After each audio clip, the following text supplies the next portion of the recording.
دا حمزه صاحب تاسو د شاعرۍ آغاز د کوم وخت نه کړی دی؟ ما چې کوم وخت په اسلامیه کالجي سکول کې سبق وی پنځم جماعت کې هغه وخت کې ما په اردو کې شعرونه لیکل شروع کړي وو. هغه وخت کې مولانا عبدالقادر مرحوم په اتم جماعت کې و، زه پنځم کې وم. ما به چې ولیکل هغه ته به مې ښودل، هغه به راله اصلاح کوله. نو بیا پښتو شاعري مو څنګه شروع کړه؟ پښتو مو بیا څنګه شروع کړه؟ پښتو خو ما خو بیا په اردو کې چې سکول نه ځان پرلمه که نه افسانې مې په اردو کې لیکلې، ډېر کار مې په اردو کې کړی و. بیا زما پیر صاحب سید عبدالستار شاه صاحب مرحوم ما ته وویل چې ته په اردو کې لوی مقام نشې حاصلولی، په خپله ژبه پښتو کې لیکه نو ته به یو ښه مقام حاصل کړې. ما باندې دا خبره بد هم ولګېده ځکه چې اردو سره ډېر دغه شوی وم، خو هغه وکړمه نو ما هغه وکړم ومنلو. او ما لومبا غزل په پښتو کې 1933 عیسوي کې ولیکه.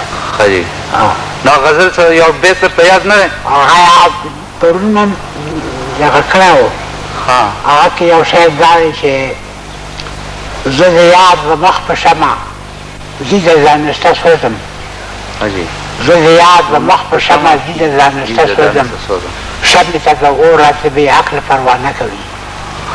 او زه تر دغه حده مشهور شراب نوشی کې یم، ځم چې میخانې ته استقبال مې میخانه کوي. دا دوه شعرونه راته.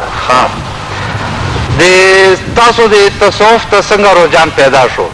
دا خو داسې کار و چې ما په ریلوې کې ملازم وم، او زما انکم به کم و ټي وم، نو ما ته افسرانو دغه راکړه، یو قسم چارجشیټ یې راکړه چې ستا انکم کم دی. ما فورا استعفا ولیکله او سامان سرکاري سامان چې اکوپمنټ و هغه مې ورولېږه او زه لاړم بمبۍ له فلم کې شاملېدو لپاره، فلم شوق و راسره.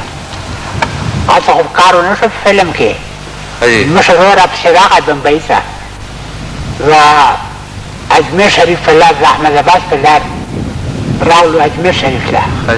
په اجمیر شریف کې د بسنت میله وه، متولي صاحب اسرار احمد سره د کوادانو غره خواته روانو او ګلونه ګلدستې جوړولې او سره دا دغه یې ویله چې خواجه معین الدین که گھر آج آتی ہے بسنت.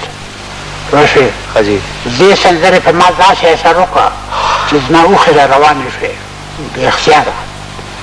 بس هغه وخت نه په ما باندې د تصوف اثر وشو. ښه جي، تاسو د چا نه متاثر شوي په شاعرانو کې پښتو یا اردو؟ شاعرانو کې خو رښتیا خبره دا ده چې زه زیات متاثر شوی یم په ابتدا کې د میرزا خان انصاري نه او بیا د خوشحال بابا نه. خوشحال بابا نه. میرزا خان انصاري کې دا چل وکړه چې هغه خو صوفي و، نو زما د هغه خیالات په وجه د وجود یو شان و. دا وجه هم به د تاثر. دا ستاسو په شاعرۍ باندې یو دا نظم چې دی راځه چې یوه جوړه کړو جونګړه په ځنګل کې، په دې باندې دا اعتراض دی چې دا ادب برای ادب دغه دی د تاثر لاندې لیکلی شوی دی. نو تاسو دا سندره ما په 1940 کې لیکلې وه او په هغه وخت کې زما خیالات چې وو ټول په غزل ته رومانیت ته ټیک دی. او په هغه وخت کې ما څومره غزل لیکلي دي او ټول داسې دي چې هغه ادب برای ادب ترجماني کوي. ادب برای ادب ترجماني غواړي. هغه پس بیا چې ما څه شاعري کړې ده نو هغه کې مقصد یې سم دی ادب برای زندګي. فطرت کی گل تا غږ چې د وږمو سره راځه، بلبل تا اشارت چې د نغمو سره راځه، راغون به وي رحمان تا بلبلان د معانی، حمزه د خپل غزل د رنګینو